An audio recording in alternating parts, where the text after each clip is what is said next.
Alrighty, how you guys doing? This is gonna be, I guess, part 3. Yeah, I'm good. Part 3, Article 2. Or Article 3, Part 3. Part 2 of Article 3.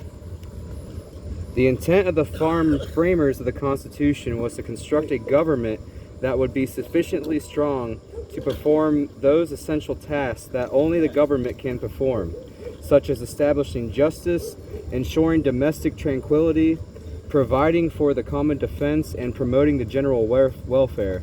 The main tasks named in the document's preamble, but not so strong as to jeopardize the people's liberties.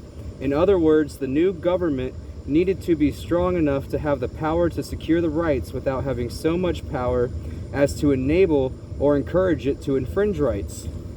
More specifically, the framers intended the new Constitution to keep the 13 states united, to prevent the breakup of the Union into 2 or more smaller countries, while maintaining sufficient latitude and liberty for the individual states. The advantages of union are detailed in the first 14 papers of the Federalist, a series of essays written to urge the Constitution's adoption, and boiled down to preventing the deterring foreign adventurism in North America, avoiding conflicts between threats, achieving economies of scale, and best utilizing the diverse resources of the continent. While the Constitution is fundamentally compact among the American people, its first 7 words are, "We the people of the United States." It was ratified by special conventions in the United States. The people of the states admired and cherished their state's government, all of which had adopted Republican constitutions before a federal constitution was completed. Hence, the framers of the new national government had to respect the state's prior existence and jealous guarding of their own prerogatives. They also believed that the role of the federal government should be limited to performing those tasks that only a national government can do, such as providing the nation's security or regulating commerce between the states, and that most tasks were properly and responsibly of the states, and that most tasks were properly the responsibility of the states. And they believed that strong states as competing power centers would act as a counterweights against a potentially overweening central government, in the same way that the separation of powers checks and balances the branches of the federal government. Here we have a quote by Elizabeth Cady Stanton.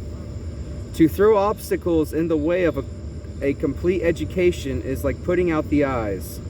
To deny the rights of property is like cutting off the hands.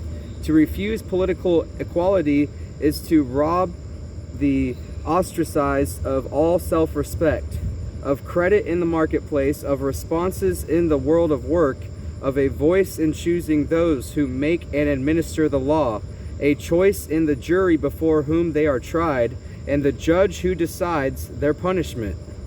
Let's read that once again, guys, since we're sitting here in front of a prison that is holding political prisoners. We have, "To throw obstacles in the way of a complete education is like putting out the eyes. To deny the rights of property is like cutting off the hands. To refuse political equality is to rob the ostracized of all self-respect, of credit in the marketplace, of recompense in the world of work, of a voice in choosing those who make and administer the law, a choice in the jury before whom they are tried, a choice in the jury before whom they are tried, and in the judge who decides their punishment." Elizabeth Cady Stanton. For the founders, this principle that the government requires the consent of the governed in turn requires republicanism, because the chief way that consent is granted to a government on an ongoing basis is through the people's participation in the political process. This is the reason Constitution guarantees to every state in the Union a republican form of government. Under the United States Constitution, the people are sovereign, but the people do not directly exercise their sovereignty. For instance, by voting directly in popular assemblies, rather, they do so indirectly. Through representative institutions, this is one of the most basic level, a practical requirement in a republic with a large population and extent of territory, but it is also intended to be a remedy to defects common to all republics up to that time. The framers of the Constitution faced a twofold challenge. They had to assure those alarmed by the historical record that the new government was not too republican and simply copying the old failed forms, while also reassuring those concerned about overweening centralized power that the government of the new Constitution was republican enough to secure equal natural rights and prevent the reemergence of tyranny. The main cause of prior Republican failure was class conflict and tyranny of the majority. In the simplest terms, the largest single faction in any republic would tend to band together and unwisely wield their numerical strength against unpopular minorities, leading to conflict and eventually collapse. The founders' primary remedy was union itself, against the old idea that republics had to be small. The founders countered the very smallness of prior republics, all but guaranteed their failure. In small republics, the majority can easily organize itself into a dominant faction. In large republics, interests become too numerous for any single faction to dominate.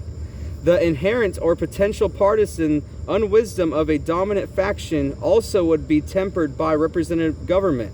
Rather than people acting as a body, the people would instead select office holders to represent them. This would, and as we see in the Federalists, refine and enlarge the public views by passing them through the medium of a chosen body of citizens whose wisdom may best discern the true interests of their country, and whose patriotism and love of justice will be least likely to sacrifice it to temporary or partial considerations. Federalist 10. And the separation of powers would work in concert with principle and representation by incentivizing individual office holders to identify their personal interests with the powers and prerogatives of their offices, and thus keep them alert to the danger of encroachments from other branches and offices. The founders asserted that these innovations and others combined to create a republicanism that was at once old as well as new. Republican that was at once old as well as new, true to the internal principles and timeless ends of good government, but awake to and corrective of the deficiencies in prior examples of popular rule. One important feature of the written Constitution is the careful way that it limits the powers of each branch of government. That is, states what those branches may do, and by implication, what they may not do. This is the real meaning of limited government. Not that the government's size or funding levels remain small, but that the government's powers and activities must remain limited to certain carefully defined areas and responsibilities as guarded by bicameralism, federalism, and separation of powers. The Constitution was intended to endure, but because the founders well knew that no document was written by human beings could ever be perfect or anticipate every future contingency, they provided for a process to amend the document, but only by popular decision-making and not by ordinary legislation or judicial decree. The first 10 amendments, which would come to be known as the Bill of Rights, were included at the demand of those especially concerned about vesting the federal government with too much power, and who wanted an enumeration of specific rights that the new government lawfully could not transgress, but all agreed that substantive rights are not granted by the government. Any just government exists only to secure these rights. And they specifically noted in the 9th Amendment that the Bill of Rights was a selective and not an inclusive list. That is, the mere fact that the right is not mentioned in the Bill of Rights is neither proof nor evidence that it does not exist. It is important to note the founders' understanding of three of these rights that are decisive for Republican government and the success of the founders' project. Our first freedom, religious liberty, is foremost a moral requirement of a national freedom of a human mind. As discussed in Appendix 2, it is also the indispensable solution to the political religious problem that emerged in the modern world.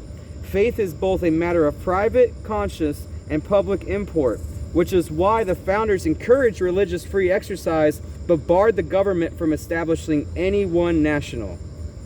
Here is a quote from Ronald Reagan. "Freedom is never more than one generation away from extinction. We didn't pass it to our children in the bloodstream. It must be fought for, protected, and handed on for them to do the same. Or one day we will spend our sunset years telling our children and our children's children what it was once like to be in the United States, where men were free."